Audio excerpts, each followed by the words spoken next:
Hello and welcome to Miss Hannah Loves Grammar. In this video we'll be concentrating on the poem Letters from Yorkshire by Maura Dooley. Maura Dooley is a Cornish poet who's lived both in Yorkshire and in London, and some of her most celebrated works have concentrated on technology and communication and how they evolve as we move into the 21st century, including a poem that actually got her nominated for the Forward Poetry Prize called The Message.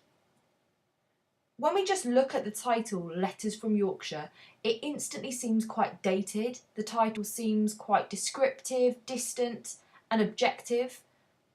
Letters, definitely to me anyway, are tinged with a sentimentality. They seem much more powerful and emotive in their style and evocative than, let's say, an email, which we get more regularly. It seems old-fashioned when we hear that we're going to be reading of Letters from Yorkshire. Dooley depicts love of natural beauty in this poem, of being a hard worker, and ultimately shows across this poem that distance and sadness are between the speaker and the one whom she writes to. So let's read it together. In February, digging his garden, planting potatoes, he saw the first lapwings return and came indoors to write to me, his knuckles singing as they reddened in the warmth. It's not romance, simply how things are. You out there, in the cold, seeing the seasons turning. Me with my heart full of headlines, feeding words onto a blank screen. Is your life more real because you dig and sow?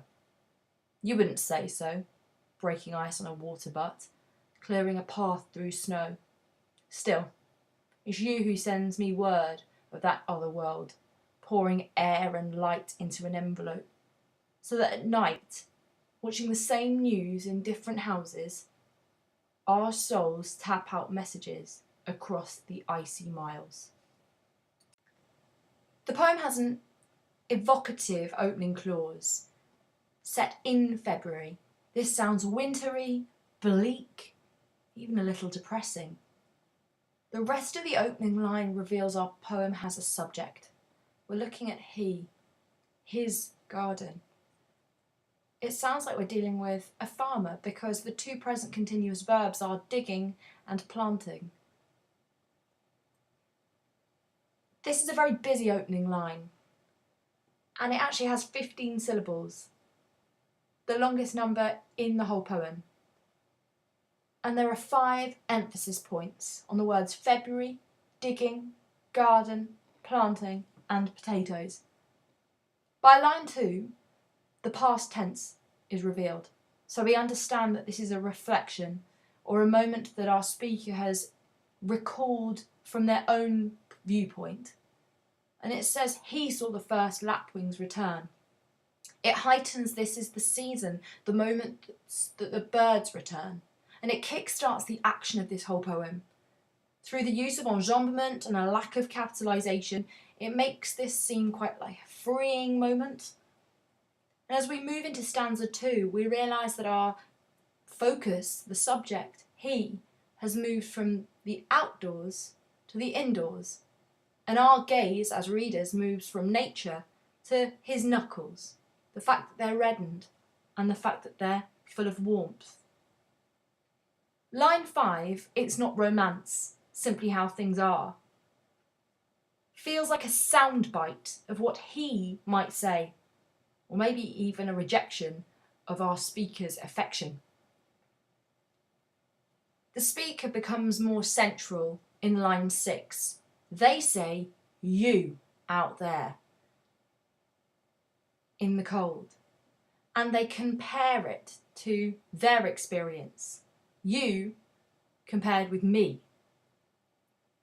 Additionally, the juxtaposing of cold and warmth across stanza 2 and outdoor concerns with, as we move into stanza 3, some rather abstract and alliterative headlines with my heart full of headlines, suggests that her struggle in her world, where she's staring into a blank screen, is one where it's really hard to define exactly the parameters of what you're doing.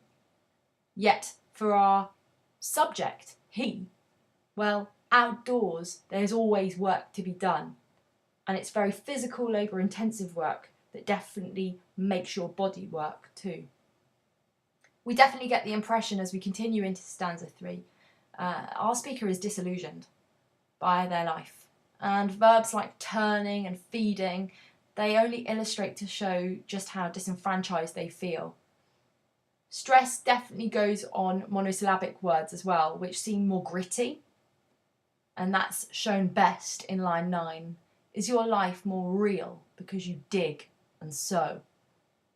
The emphasis there went on life, real, dig and sow.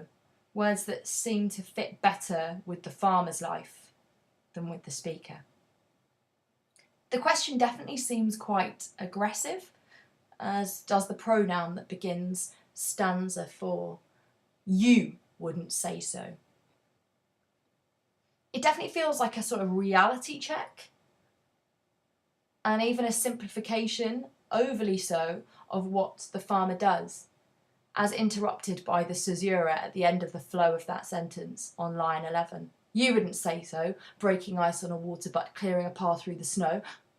Still, at that moment before the word still, we realise that our speaker maybe has a very romantic notion of what it's like to be a farmer.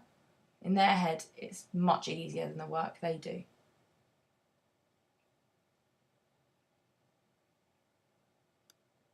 I think as well, more than anything, the alliteration as shown throughout the poem really emphasises the power of their communication. Who sends me word of that other world? That's quite a powerful moment that acknowledges the distance between them. As seen before, the enjambment just keeps on flowing, and specifically between lines 11 and 12, as we move in towards that final stanza, it heightens the power of the metaphor. It's a symbol of the division between their worlds. It's still you who sends me word of that other world, pouring air and light into an envelope. It's an interesting question, but the divide between each stanza almost suggests that there's a gap between them that might not ever be bridged. Can they bridge their lives? The metaphor that we read in the final stanza of pouring air and light into an envelope seems confined and sad. Where is the light and air going? If it's just confined in an envelope, where is it going to go? And what joy could that ever give? We know that for things to grow, they need light and air. It seems like this is futile. It will never get any better. Once more, the distance is hinted at. There's some cryptic clues revealed here about distance and desire. Well, maybe that's one interpretation, or is it simply a glimpse of just how 21st century life is, watching the same news in different houses, tapping out messages across the icy miles? By the end of this poem, perhaps it's just me, I want to know, who are these two people to each other? We don't get any conclusive answers in this poem. The lack of sustainability in their rhyme scheme, there isn't really a rhyme scheme in operation that we can measure. And the distance as shown and mirrored with the language, with words like light and night that seem to be rhyming, they do. They signal familiarity, yet they're nothing more than an everyday connection at the end of the day. And so our question as readers, as we zoom out of this poem, is simple. Is this poem just chucked into the mix to dare us to consider that people can lead very different lives and still be connected through the communications they have, be that via technology in an email or by a letter? Or is it to prove that we can love what another person has in their life and totally forget the things that we take for granted in our own? It's over to you to decide. Why not subscribe to Miss Hannah Loves Grammar for all things English, literary and grammatical?